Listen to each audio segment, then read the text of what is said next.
আসসালামু আলাইকুম। Pay scale সম্পর্কে একটি অবাক করা নিউজ আপনাদের দেখানোর চেষ্টা করব, যা প্রকাশিত হয়েছে 13 অক্টোবর 2025। এখানে দেখতে পাচ্ছেন দীর্ঘ 10 বছর অপেক্ষার পর পে কমিশন 2 পে স্কেলের সমান বেতন বাড়বে। 2025 সালে পে কমিশন গঠনে এই সময়ে কর্মজীবীদের নজর এখন বেতন বৃদ্ধির পাশাপাশি গ্রেড ভেঙে বেতনের অনুপাত কমিয়ে বৈষম্য দূর করার দিকে। বাংলাদেশ ইতিহাসে 8টি পে স্কেল কার্যকর হয়েছে। পর্যালোচনায় দেখা গেছে যে সর্বোচ্চ ব্যবধান 8 বছরে 2বার পে স্কেল ঘোষণা করা হয়েছে।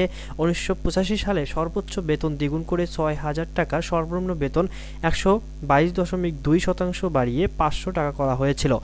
2005 সালে সর্বোচ্চ বেতন 53.33% বাড়িয়ে 23,000 টাকা এবং সর্বনিম্ন বেতন 60% বাড়িয়ে 2,400 টাকা করা হয়। 6 বছরের ব্যবধানে গঠিত কমিশনও ছিল। 1991 সালে সর্বোচ্চ বেতন 66.66% বাড়িয়ে 10,000 টাকা এবং সর্বনিম্ন বেতন 80% বাড়িয়ে 900 টাকা করা হয়েছিল।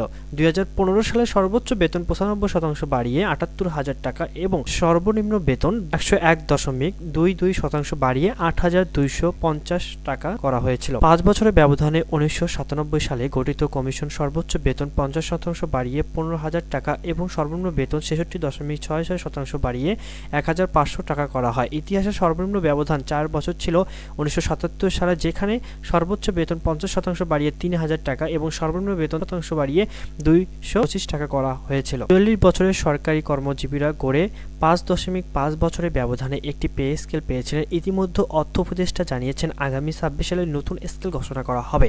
কর্মজীবীরা মনে করেছেন 11 বছরে অন্তত 2টি স্কেল ঘোষিত করা উচিত ছিল। পে স্কেল 2025 একজন সদস্য বলেছেন, সুপারিশ করার ক্ষেত্রে সক্ষমতাও বিবেচনা করবে কমিশন। আমরা অনেকগুলো প্রশ্ন দিয়েছি, মতামতের জন্য 4 ক্যাটাগরিতে প্রশ্নের উত্তর ইতিমধ্যে আসছে।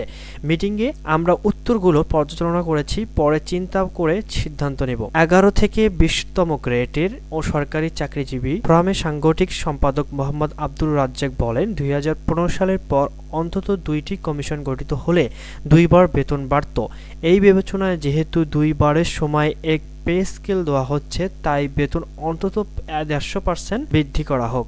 এছাড়া বাজার দরের সঙ্গে মিল রেখে গ্রেড ভেঙে বেতনের অনুপাত কমিয়ে বৈষম্য দূর করতে হবে। মূল বেতনের ক্ষেত্রে সর্বনিম্ন 32,000 এবং সর্বোচ্চ 1,28,000 টাকা হওয়া উচিত। পে কমিশনের জন্য সদস্য ইঙ্গিত দিয়েছেন যে নতুন স্কেলের মূল বেতন দ্বিগুণ হতে পারে।